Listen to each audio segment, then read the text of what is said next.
మేడ్చల్ జిల్లా మల్కజ్గిరిలో కారు ప్రమాదానికి గురైంది. నేరెడ్మెట్ పిఎస్ పరిధిలో అదుపు తప్పి కారు బోల్తా పడింది. ఇంటి బయట పార్కింగ్ చేసిన కారును అతివేగంతో కారు ఢీకొట్టి బోల్తా పడింది.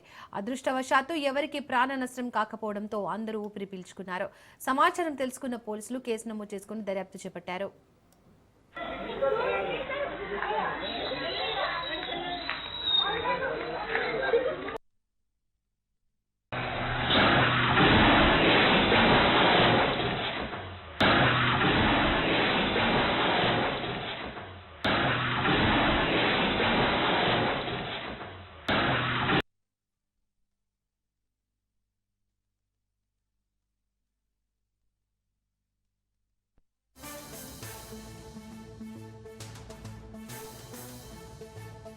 మేడ్చల్ జిల్లా మల్కజ్గిరిలో కారు ప్రమాదానికి గురైంది. నేరెడ్మెట్ పిఎస్ పరిధిలో అదుపు తప్పి కారు బోల్తా పడితే దీనికి సంబంధించి మరింత సమాచారం మా ప్రతినిధి ప్రవీణ్ అందిస్తారు.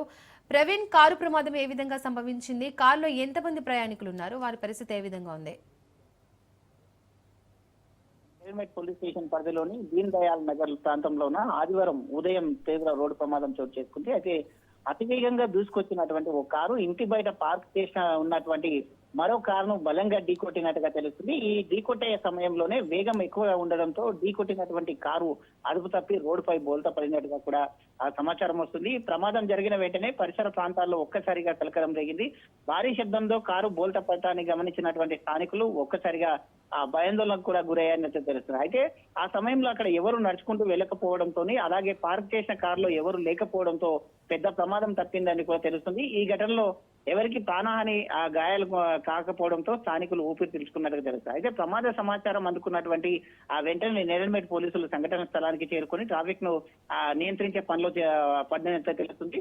బోల్తా పడిన కారును క్రేన్ సాయంతో తొలగించేసి మొత్తం ట్రాఫిక్ అంతరాయం కలగకుండా ఆ చర్యలైతే తీసుకున్నారు. ప్రమాదానికి కారణమైన ఆ డ్రైవర్ వివరాలను తెలుసుకుంటున్నారు. కేసు నమోదు చేసి ఆ వాహనాలను కూడా స్వాధీనం చేసుకున్నారు.